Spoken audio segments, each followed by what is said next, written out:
Earlier this year, I made a very conscious decision that I was not going to go out and spend a whole bunch of crazy money on sneakers the same way that I've done in years past. I was only going to pick up sneakers that I felt were must-cops for my personal collection, and for the most part, I have kept, on track. I haven't really deviated from the list too much, but I have here or there, because there's always sneakers that pop up that we weren't really expecting, that weren't on the release calendar. A perfect example of that is the Travis Scott Air Force 1s. But like I said, for the most part, I've kept it on track. I haven't really, went out and spent a whole bunch of crazy money or anything like that. But especially earlier in the year, I was sort of passing on sneakers, that maybe I should have went after. And even if there was a sneaker that I really wanted, and maybe I took an L on it, I wasn't necessarily going out and paying resale for them the same way that I once did. But, there is a couple of sneakers that I regret not picking up. And in today's video, I'm going to give you 3 sneakers that I wish I picked up.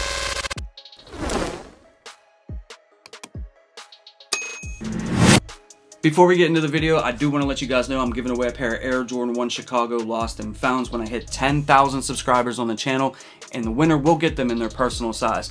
At the time of this recording, we're only 44 subscribers away, we are almost there.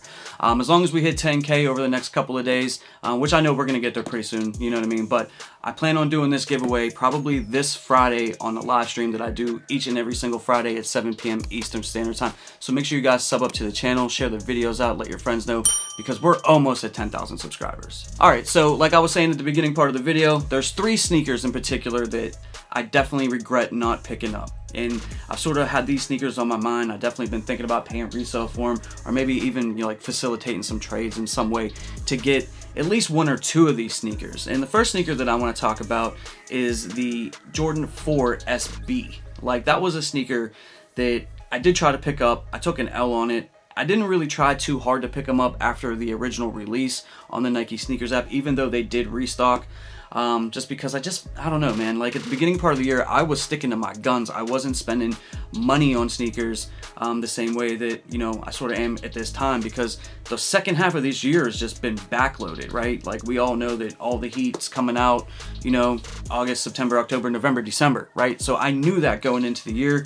So I know that, towards the end of the year, I'm going to be spending more money trying to pick up these sneakers that I feel are 100% definite must-cops for my collection.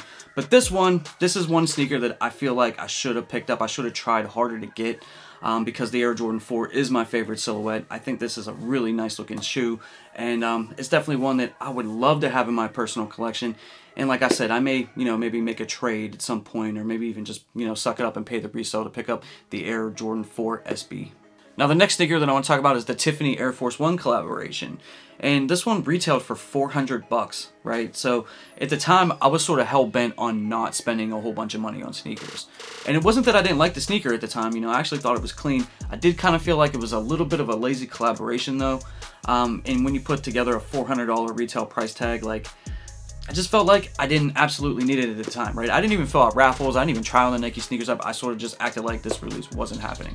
You know what I mean? It was sort of I felt like it was an easy pass at the time. But the more and more I see images of it, the more I wish I would have at least tried. Even if I would have took the L, I think I would have felt a lot better today about, the whole release and stuff like that. And it has nothing to do with the resale prices or anything like that, as they stand today or anything. I just kind of feel like that would have been a really nice addition to my collection, and for whatever reason, like I said, I was just on that, that one lane where I just wasn't spending a whole bunch of money earlier in the year, and unfortunately, you know what I mean, I definitely regret not at least trying for this one. Now the next sneaker, this one is actually obtainable. It's not a crazy hyped release or anything. Resale isn't high or anything. I can get these for basically retail or even slightly under retail. So this one is probably the one that I'm probably thinking of picking up the soonest, and that's the Air Jordan 1 Wash Black. This was very, very clean.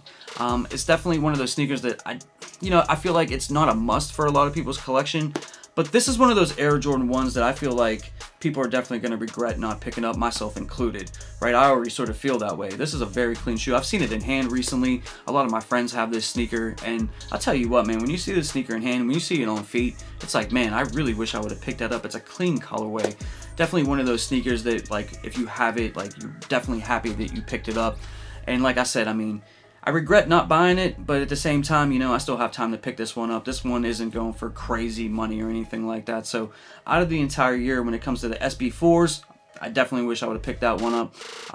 You know, the Tiffany Air Force ones, I regret not even trying for that. And these wash blacks, I think this one would have made a nice addition to my collection. I definitely think it, you know, would definitely look good in the fall time and stuff like that. And this is one I'm probably going to reach back to pick up sooner rather than later. But let me know down in the comment section what you think of my 3 sneakers, and let me know which ones like maybe you passed on that you regret not picking up in 2023.